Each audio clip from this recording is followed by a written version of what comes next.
علیکم ورحمۃ اللہ وبرکاتہ۔ سیاست کے حوالے سے اس کی لغوی اور اصطلاحی تعریف۔ سیاست یہ ساسا یسوس سوسن و سیاستاً بروزن قال یقول قولا، اسی سے منقول۔ لغوی معنی ہے سنوارنا، اصلاح کرنا، قائم کرنا، یہ سیاست کی لغوی معنی ہے۔ اصطلاحی اعتبار سے اس کی بہت ساری تعریفات کی گئی ہیں، لیکن تمام کا مرجع اور تمام کا فائدہ اور مفاد تقریباً ایک ہی ہے۔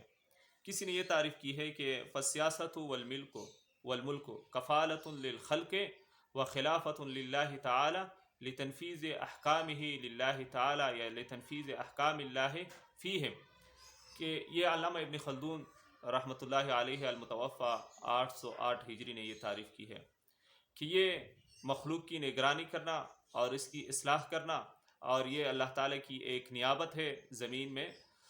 یہ اس لیے ہے تاکہ اللہ تعالیٰ کے احکامات کو زمین کے اوپر نافذ ہو، اسی کا نام ہے سیاست۔ تو دیکھو اسی کے اندر بھی مخلوق کی اصلاح کی بات ہو گئی کہ دنیاوی ہو اخروی ہو، دونوں اعتبار سے مخلوق کی اصلاح کرنا، ان کے لیے تگ و دو کرنا، یہ ہے سیاست کا نام۔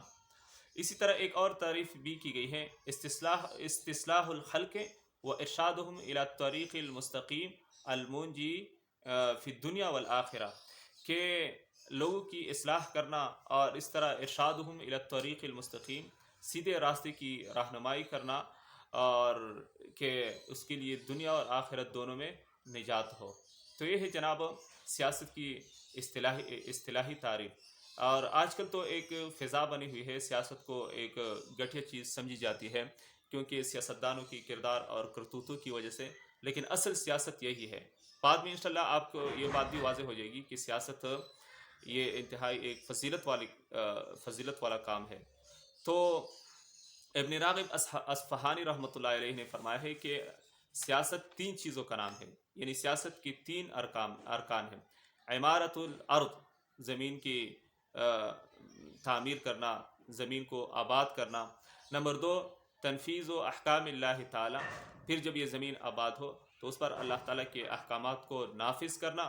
اور تیسری چیز ہے مکارم الشریعہ، کہ اخلاق فاضلہ کا نفاذ ہو، اچھے اخلاق کا، اور اس طرح اخلاق رذیلہ سے انسان محفوظ ہو۔ ان تینوں، عمارت الارض اور مکارم الشریعہ اور تنفیذ و احکام اللہ تعالی، ان